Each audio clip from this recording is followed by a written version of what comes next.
Iniciamos mais uma vez esta grande jornada que estamos fazendo do Castelo Interior, e a cada semana um novo vídeo e uma nova oportunidade de aprofundarmos a riqueza desta grande obra, deste monumento espiritual que é o Castelo Interior de Santa Teresa de Jesus. Estamos falando das primeiras moradas. Estamos mergulhando nessas moradas a partir da obra de Santa Teresa. E hoje vamos dar mais um passo. No último encontro falamos da necessidade da humildade para ter verdadeira vida espiritual. Esta humildade, que é uma virtude da qual nós conquistamos no longo caminho, à medida em que nós vamos pedindo a Deus para conhecermos a nossa pequenez, a nossa miséria, mergulharmos em tal realidade para podermos então avançar no caminho espiritual. Neste sentido, nós vamos seguir o segundo capítulo das primeiras moradas. Já nos dedicamos bastante a falar do primeiro capítulo, das primeiras moradas, e as primeiras moradas está dividida em dois capítulos. O capítulo 1, que já tratamos alguns aspectos, agora vamos falar do segundo capítulo. E o tema que Santa Teresa trata é a respeito da deformidade da alma em estado de pecado mortal. E é nesse ponto que eu gostaria de me concentrar. Embora eu já tenha citado em encontros anteriores a necessidade da fuga do pecado grave, isto é, para manter-se em estado de graça, como algo elementar, fundamental para o caminho de crescimento da vida orgânica espiritualmente, hoje eu quero me deter a falar um pouco sobre esta realidade do pecado, porque é justamente isso que Santa Teresa vai tratar aqui, como a alma fica deformada. Até a própria Santa Teresa usa um exemplo dizendo que a alma em estado de pecado mortal é um corpo em decomposição. Este é o estado da alma quando nós conscientemente, deliberadamente, cometemos um pecado contra os 10 mandamentos da lei de Deus. Às vezes a nossa sociedade contemporânea, ela é uma sociedade que infelizmente ignora totalmente a realidade do pecado. O Papa Pio XI já advertia, mais ou menos em 1947, num congresso internacional de catequese, que o grande pecado do século é a perda da consciência de pecado. As pessoas estão com suas consciências totalmente insensíveis. As pessoas cometem pecados graves e acham que aquilo não é nada. Hoje os tempos mudaram e, portanto, aquilo que as pessoas pensavam no passado que era pecado, hoje já não é mais pecado. Tiraram a realidade do pecado como uma realidade objetiva, portanto, uma realidade revelada, e transformaram o pecado numa realidade subjetiva, ou seja, agora você não tem um parâmetro da revelação para saber o que é ou não é pecado. É a sua própria consciência quem delibera e diz, isto é pecado, isto não é pecado. Então, dentro deste mundo que vivemos, de uma perda total da consciência do pecado, é que nós vamos tratar desta realidade do pecado e de como a alma em estado de pecado mortal, ela está totalmente deformada. Ela precisa voltar à sua forma. E o modo de voltar à sua forma, é claro, o primeiro passo é o sincero arrependimento. É ela ter consciência de que aquilo que fora realizado é contrário à vontade de Deus. Depois desse arrependimento, buscar o sacramento da reconciliação como meio de restabelecer a vida na graça. Mas eu quero então aproveitar a própria alma de Santa Teresa, a própria obra de Santa Teresa para dizer: que uma alma em pecado mortal, ela não consegue ver o abismo que ela está. Por quê? Porque nós temos a realidade corporal. E às vezes a nossa realidade corporal, às vezes não, na verdade, a nossa realidade corporal impede de que nós, seres humanos, sejamos capazes de ver a gravidade, o abismo que é o pecado. Santa Teresa diz, no capítulo 2, no primeiro parágrafo: o que acontece quando se comete algum pecado mortal? Responde Santa Teresa: não há trevas mais densa, nem coisa mais escura e negra. A tudo excede a escuridão.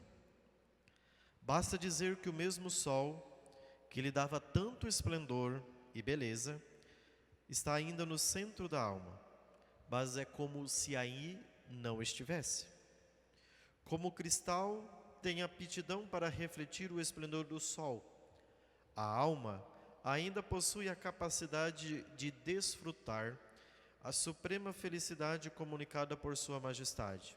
Agora, Santa Teresa: contudo, não participa mais da luz divina, que em nada lhe aproveita. Estando em pecado mortal, todas, vejam o que Santa Teresa diz, todas as suas obras que faz não lhe trazem merecimento algum para alcançar o céu, nem são agradáveis a Deus. Portanto, o pecado mortal destrói em nosso coração a terceira virtude cardeal, a terceira virtude teologal, que é a caridade. Assim sendo, nada que fazemos possui aquela caridade infinita. Então veja como é danoso o pecado mortal.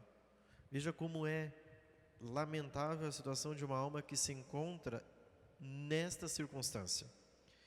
Daquela alma não procede nenhum princípio de virtude. Tudo que a pessoa fizer, nada das suas obras tem aquela caridade divina. Por isso, a necessidade de buscar a vida da graça, a amizade com Deus, e essa graça recebemos na confissão. No parágrafo 2, ela diz: sei de uma pessoa a quem nosso Senhor quis mostrar como fica uma alma em pecado mortal. Diz ela que se todos entendessem, vejam, se todos entendessem o que seja, nenhum só homem seria capaz de pecar. Se nós compreendêssemos o abismo tremendo que é estar em pecado mortal, ao buscarmos o sacramento da confissão, nós tremeríamos para não cometê-los jamais. Ainda, diz Santa Teresa, que a pessoa tivesse que se sujeitar aos maiores tormentos para fugir das ocasiões. Então a pessoa enfrentaria tudo. E nós vemos isso claramente, gente, na vida dos mártires. Os mártires, para não trair a Deus, para não cometer pecado, eles morriam, eles derramavam seu sangue. Os mártires são a prova que não é simplesmente, faz de conta, a gente cruza o dedo aqui, ofende a Deus e depois vai para a confissão e está de boa. Não, os mártires são a prova de que nós não podemos trair Deus e que nós não podemos incorrer no pecado. Os mártires são o testemunho eloquente, o testemunho que grita, mostrando que a fidelidade a Deus, a obediência a Deus, pode custar caro, pode custar a vida, pode custar o derramamento de sangue, mas eu não seria capaz de ofendê-lo para obter algum prazer momentâneo e cair na escuridão do abismo do pecado, ofendendo a Deus. Por isso, entendamos a deformidade que esse pecado vai produzindo nas nossas almas. Continua Santa Teresa: Assim como são límpidos os arroios que brotam de uma fonte muito clara, agora, as obras da alma em estado de graça, agora ela está falando o contrário. Ela estava dizendo que as obras que são realizadas por pessoas que estão em pecado grave, elas não têm nenhuma caridade. Mas agora está falando das almas que estão em estado de graça. E é isso que nós queremos aqui nesse castelo, manter o estado de graça. As obras da alma em estado de graça são extremamente agradáveis aos olhos de Deus. Procedem desta fonte de vida em que está plantada a alma, à semelhança de uma árvore à beira de um rio. Não teria frescura nem fertilidade se não fosse a vizinhança das águas que a sustentam. Dão viço e cobre-se de frutos saborosos. Pelo contrário, a alma que por sua própria culpa se afasta da fonte, da vida da graça, e lança raízes em águas lodosas e fétidas, só produz imundície e desventura. Então eu quero que você se convença da necessidade de manter o estado de graça para você permanecer aqui na primeira morada. Nós estamos falando das primeiras moradas. Nós estamos no castelo interior. E como Santa Teresa mostra essa necessidade de você manter-se no estado de graça. A necessidade de você buscar e recorrer ao sacramento da reconciliação, na certeza de que lá, arrependido, contrito, com um propósito sincero, com desejo de emenda, você viva uma vida diferente, viva uma vida da graça. E busque a Deus com toda a sinceridade do seu coração. Santa Teresa continua, no terceiro parágrafo, ela está falando ainda do pecado, como o pecado deforma a alma. Olha como ela está enfatizando isso. Se a alma estiver como um cristal coberto por um pano espesso e negro, então é evidente que, dardejando o sol, seus raios não resplandeceriam no cristal. Ela está dizendo aqui que a alma em pecado mortal é como um grande cristal, mas que você joga um tecido por cima. E, portanto, esse tecido ofusca a beleza do cristal. Embora Deus esteja lá como um cristal na sua alma, você joga um tecido e ofusca aquela luz que vem do cristal. Portanto, faz com que a sua alma fique ainda mais no abismo. Continua Santa Teresa no parágrafo 4. Ó almas, remidas pelo sangue de Jesus Cristo, compreendei vosso estado e tende compaixão de vós mesmas.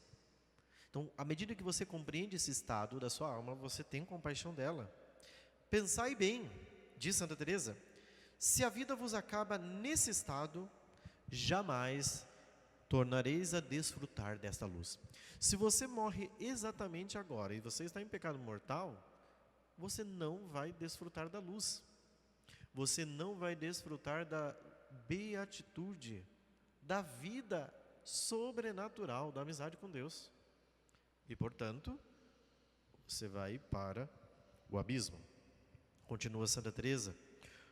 Ó Jesus, que espetáculo o de uma alma apartada de vós, de vossa luz. Em que estado ficam os míseros aposentos do castelo?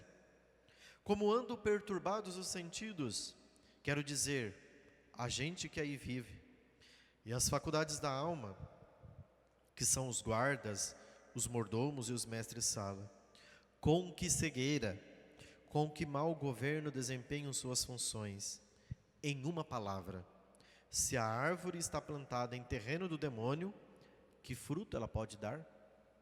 Veja, 4 parágrafos e Santa Teresa está enfatizando. Lute pela vida da graça. Você em estado de pecado mortal é um terreno, uma planta no terreno do diabo. Que fruto você vai conseguir dar? De caridade, de amor. O demônio não existe, no inferno, na vida do demônio não existe caridade, não existe amor. Só existe lugar para o egoísmo. Ainda continua Santa Teresa no parágrafo 5º. De um homem espiritual, ouvi certa vez que não se espantava dos excessos cometidos por quem está em pecado mortal, mas sim dos que deixa de cometer. A pessoa ficou escandalosa. Como que as pessoas não podem cometer pecados mortais? Como que uma pessoa vive em estado de graça? Deus, por sua misericórdia, nos livre de tão grande mal. Nesta vida, só o pecado merece ser chamado de mal, por acarretar males eternos e para sempre. Então, qualquer malefício da sua vida, nós não podemos dizer que eles são malefícios. O maior malefício, e o que pode ser chamado de malefício de Santa Teresa, é o pecado mortal. Porque ele traz consequências eternas, que é a perdição eterna. Continua Santa Teresa. Isso é o que nos deve encher de temor e o que havemos de pedir a Deus em nossas orações. Se ele não guardar a cidade, em vão trabalharemos, pois somos a própria vaidade. Aquela pessoa a quem foi mostrada uma alma em pecado mortal, afirmava haver tirado 2 proveitos da graça recebida de Deus. Vamos ver o que Santa Teresa fala. O primeiro foi um temor grandíssimo de ofendê-lo. Então nós precisamos pedir a Deus, eu quero que esse encontro nos ajude isso, que a gente peça a Deus a graça de temer perdê-lo. Porque se Deus nos der esta graça de temer perdê-lo, certamente nós não iremos incorrer nas quedas, porque nós vamos ter medo de perder o bem superior, o bem eterno, que é Deus. Ao ver tão terríveis estragos, suplicava constantemente ao Senhor que não a deixasse cair. Então veja, essa é a primeira coisa que nós precisamos pedir a Deus, uma certa delicadeza de alma. Senhor, concedei-me a delicadeza de alma de não ofender-vos. Eu não quero mais ofender a vós. Eu quero vos amar com toda a minha alma. Peça a Deus essa graça. Peça nas suas orações a graça de não querer ofender mais a nosso Senhor. Segundo proveito, o segundo foi um espelho para a humildade, onde via que nenhuma coisa boa que façamos procede de nós. Essa aqui é uma verdade do ser, uma verdade ontológica, né? Ou seja, não existe absolutamente nada de bom que nós, seres humanos, sejamos capazes de fazer. Se nós fizemos um ato bom, esse ato provém da bondade de Deus, que é caridade e é amor. A graça de Deus, portanto, é aquilo que sustenta a alma humana. Isso é um espelho para a gente ser humilde e dizer, nossa, como Deus tem me usado, como Deus tem feito uma grande obra em mim, como Deus tem realizado uma transformação no meu interior. Este ato, é claro, nos leva ao encontro com esta verdade, que nós tratávamos no último encontro sobre a humildade. Esta verdade que entra em contato com a nossa vida e de certo modo nos esmaga. Porque é verdade, nós não queremos ser pequenos. É verdade, nós não gostamos de abaixar. É verdade, nós não gostamos de ser humilhados. Mas Deus nos mostra, neste bonito caminho do castelo interior, que das nossas ações, nada provém de bom. Tudo provém de Deus. Pois Deus mesmo, a bondade infinita, é quem nos concede todos os bens. Continua Santa Teresa. O princípio de todas as coisas que nós fazemos, gente, encontra-se naquela fonte de água viva, que está plantada a árvore de nossas almas e no divino sol que dá calor e fertiliza nossas obras. Então, todas as nossas obras vêm daquele manancial de água viva que é o Espírito Santo, do sol nascente que é Cristo, que faz com que as nossas obras sejam boas. Diz Santa Teresa, representou-se-lhe essa verdade tão claramente, ao fazer alguma boa ação, ou vendo outros fazê-la. Pensava logo naquele que é o princípio de todo bem. Compreendeu como, sem seu auxílio, de nada somos capazes. Sem o auxílio divino, nós não somos fortes, nós não somos nada. Prorrompia então os louvores a Deus e nem se lembrava de si quando praticava bons atos. Sem o vosso auxílio ninguém é forte, ninguém é santo. Sem o auxílio divino, nós não somos nada. É por isso que a tradição cristã faz questão de, no princípio das orações, fazer aquela invocação do Salmo: Deus, vinde em nosso auxílio. O nosso auxílio está no nome do Senhor, porque é de Deus que provém todas as coisas. Sem Ele, nós não somos nada. Passamos adiante para continuar com Santa Teresa. Parágrafo 7º. São muitos e obscuros e difíceis de entender esses momentos íntimos da alma, esses assuntos da alma. É difícil.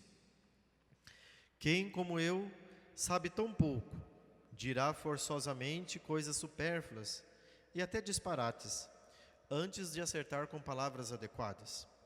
Quem ler o que escrevo, arme-se de paciência, assim como eu também preciso dela para escrever o que está acima de meu alcance.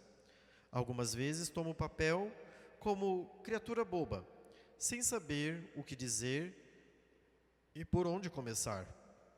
Mas bem entendo quanto é importante explicar o melhor que puder alguns pontos de vida interior. De fato, sempre ouvimos falar da excelência da oração. Pelas nossas constituições, estamos obrigadas a ela por várias horas do dia. Mas as constituições nos exortam sobre aquilo que podemos fazer por nós mesmas. Pouco fala dos prodígios que Deus realiza nas almas. Quero dizer, por via sobrenatural. Explicando tais coisas de muitas maneiras, será grande consolo para nós considerar que este edifício celestial interior, tão desconhecido dos mortais, embora muitos vagueiem por ele. Em outros escritos que não tive ocasião de redigir, o Senhor deu-me alguma luz sobre esses assuntos.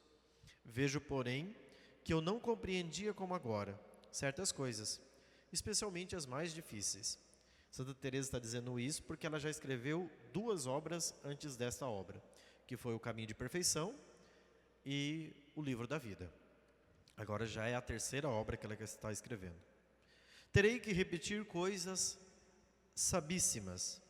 Não pode ser por menos, considerando a rudeza do meu engenho. Mas uma coisa que Santa Teresa falou aqui nesse parágrafo 7º que eu quero destacar é que quando ela falou da vida de oração, ela diz: olha, nós irmãs aqui no Carmelo rezamos as horas que estão previstas no ofício. Legal, muito bem. Mas isso aqui nós podemos fazer por nós mesmas. Aqui nas constituições do Carmelo, não fala do que nós podemos fazer, ou melhor, do que Deus pode fazer em nós quando você se abre para a via sobrenatural. Ou seja, o amor, concretamente, a via sobrenatural, ela começa quando acaba o dever. Quando você não está fazendo as coisas mais por dever. Embora exista um pedido de Deus a nós, que a gente reze incessantemente, que a gente vá à missa nos domingos, que a gente faça isso, mas você já não faz mais isso porque a lei manda. Isso já é um ato livre de amor. E o amor começa quando acaba o seu dever. Você não precisa fazer as coisas mais porque a lei está mandando fazer. Eu faço porque eu sou movido pela graça, eu sou movido pelo Espírito. Eu faço porque eu quero que Deus opere os prodígios dele na minha vida. Infelizmente, quando nós estamos no pecado mortal, nós estamos muito sujeitos a isso, a regras. Então a lei manda, a gente tem que fazer. O 10º mandamento fala para não cobiçar as coisas alheias. Então eu não cobiço as coisas alheias porque a lei está mandando, mas meu desejo é cobiçar. Não, você precisa ultrapassar a lei para começar a viver a vida da graça. E quando a vida da graça começa a gerar os frutos, a frutificar dentro da nossa alma, nós vamos construindo este edifício celestial no nosso interior, então o amor começa a frutificar. É isso que nós precisamos começar a realizar já nas primeiras moradas, para fazer com que esse castelo possa ir frutificando e sendo um grande edifício para o crescimento das nossas almas. Por isso portanto, é preciso, é necessário romper definitivamente com o pecado. O pecado mortal faz muito mal à nossa alma. O pecado mortal prejudica-nos e conduz nossas almas para o abismo. Santa Teresa enfatizou justamente que nossas obras, sem esta caridade divina, ou seja, sem o estado de graça, ela é morta. Ela não ajuda a nossa alma. Por isso, a alma que perdeu pelo pecado o contato com esta divina fonte do amor que é Deus, que ela possa se transbordar na fonte da graça que é o confessionário, na fonte da graça que é o sacramento da reconciliação. Por quê? Porque todo aquele frescor, toda aquela fertilidade da alma para crescer na vida da graça foi perdido. Foi perdido porque ela está desligada daquela fonte de vida que é o Senhor. O peso do pecado faz com que o mundo vá se esquecendo da gravidade que ele tem, dos malefícios que ele traz. Mas não deixe se contaminar com o mundo. Que a vida da graça possa ser infusa dentro da sua alma e que você se arme de bons e sinceros propósitos de arrependimento. Ainda talvez estamos na vida da lei, obedecendo os mandamentos meramente porque são uma lei, mas que nós possamos dar esse salto de qualidade na nossa vida espiritual e pedir ao Senhor que nos dê a graça de já não seguirmos mais os mandamentos, porque é uma lei que foi dada por Deus, mas que haja de nossa parte o amor de agradar a Deus em todas as coisas, de fazer a sua vontade em todas as nossas ações, para que Deus possa ser em nós o tudo. Que Santa Teresa de Jesus nos ajude nesse caminho e nos ajude a enfrentar este malefício tão grande que deforma a alma humana, que é o pecado mortal. Santa Teresa de Jesus, rogai por nós.